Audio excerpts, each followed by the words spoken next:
तो सर अब कौन मतलब खैरात देगा पाकिस्तान को? यूएई ने बंद कर दी, सऊदी ने बंद कर दी, अब कौन बचा? चाइना तो पहले नहीं दे रहा था। यूएई सऊदी की बात कर रहे हैं, शहबाज शरीफ की बात आपने नहीं की। उन्होंने पहले ही कहा था कि भाई आप हमें कर्ज मत दो, चंदा दो, दान दो। उन्होंने पहले साफ किया था कि भाई हम कर्जा नहीं ले सकते, हमको दान दीजिए, आपको देना है तो। दूसरा, आपकी बात से तो बहुत सम्मानित होंगे, आपने कहा कि जहाँ ऐसी सरकार होती है वहाँ सरकार है, ये आप मान रहे, पाकिस्तान के लोग तो मान नहीं रहे। पाकिस्तान जिस तरह से जहाँ फंस गया है ना, वहाँ से उसका निकलना बहुत मुश्किल होता जा रहा है, मुझे लग रहा है। और वो जो ट्रंप साहब के भरोसे बैठे हैं, वो भी उनके भरोसा नहीं करेंगे। किस दिन वो उनको, जैसे अभी ये वाली आपने खबर पहले दिखाई थी शूटर की, तो वो भी एक नाराजगी की वजह हो जाएगी किसी दिन उनके लिए कि भाई ये तुम क्या करवा रहे हो, यहाँ पर तुम्हारे लोग ये कर रहे हैं। वो बहुत दुविधा में भी है और समझ में नहीं आ रहा है, क्योंकि उनके पास कोई पॉलिसी नहीं है ना, वो किसके साथ खड़े हो। कभी वो इस्लामिक देश के तौर पे खड़े हों, कभी अमेरिका की तरफ से खड़े हों। सऊदी के लिए इन्होंने यूएई को नाराज किया, यूएई को नाराज किया। फिर इजराइल के लिए वहाँ पे बोर्डो पीस में जाना है, बोर्डो पीस में जाना है तो गाजा वालों को कैसे बचाना है। तो इतनी सारी चीज़ों में वो बहुत सारा कन्फ्यूजन है। और इकोनॉमिक पॉलिसीज़ तो वहाँ पर कोई है ही नहीं। इकोनॉमिक्स की हालत किस तरह की हो रही है, पेट्रोल की नहीं आप देखते हैं रोज।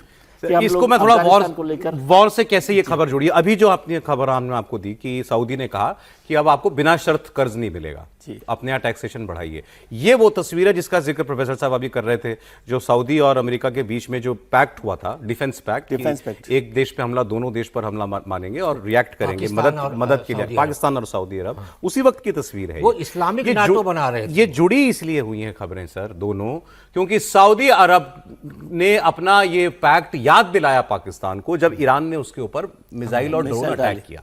साहब क्या हुआ, तुमसे हमने दोस्ती इसीलिए की थी, इसी रोज के लिए तुमको याद किया था, तो आओ हमको हमारी मदद करने के लिए। पाकिस्तान नहीं गया।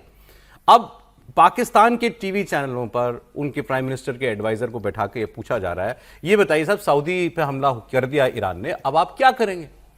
अब वो आदमी क्या बोले, उसने कहा देखो जी हमारा तो उनके साथ समझौता है और समझौता हमको निभाना भी पड़ेगा। मतलब चाहे ईरान वार करे चाहे कोई और देश करे, हमको तो मदद के लिए जाना पड़ेगा। ये तवक्को हो सकती है सऊदी अरब की पाकिस्तान से कि वो जवाबी कार्रवाई अगर ईरान के ऊपर करते हैं तो उसके अंदर साथ दें? देखिए, हम मुआहदे के पाबंद हैं, इसमें तो कोई शक नहीं है ना कि मुआहदा हमने किया है, ये कोई चुप के तो नहीं किया। क्योंकि अगर सऊदी अरब पे हमला होता है तो उसके दिफा के लिए हम तो वैसे खैर वो यानी सरजमीने जो है वो हरमैन शरीफैन है, हम तो वैसे ही उसकी दिफा के लिए जो है वो अपनी जानों को निशावर करने को तैयार, बल्कि सभी मुसलमान रहते हैं। मगर हमारी तो सरहद मिलती है ईरान के साथ, रसूल है। तो अगर हम जवाबी कार्रवाई करते हैं तो उसका खामियाजा हमें भुगतना पड़ेगा और बड़ा सख्त खामियाजा भुगतना पड़ेगा। क्या हम उसके लिए तैयार हैं? क्या हमने इस हवाले से नहीं, इस किस्म की जो रेशा दवानियाँ और इस किस्म की जो तनकीहें नकारी जा रही हैं ना, वो बदनीयती पे मबनी है। जाओ कोई सवाल पूछ लो तो बदनीयती से आपने सवाल पूछा है हमसे, क्या करेगा ईरान? सर कर दिया ईरान ने 2 बार, वो कह रहे हैं कि हमारा डिफेंस समझौता है, हम तो निभाना पड़ेगा, तो निभाया। देखिए, पाकिस्तान एक 3 ब्रदर अलायंस में भी है, अजरबैजान, तुर्की और पाकिस्तान। ये अपने आप को 3 ब्रदर्स करते हैं, एक्सरसाइजेज का नाम देते हैं 3 ब्रदर। अच्छा, तुर्की पर भी अटैक हो रहा है, अजरबैजान पे भी अटैक हो रहा है, जो तीसरा भाई है सिर्फ वही बच रहा है। कितने देर तक बचेगा ये भी क्लियर नहीं है। कोई आईआरजीसी के कमांडर्स के गन इधर घूमेंगे तो आएगा ही। और मैं ये लिख दूं, ये युद्ध जब तक चलेगा उसमें पाकिस्तान को भी इसका खामियाजा उन आईआरजीसी गार्ड्स के साथ झेलना पड़ेगा।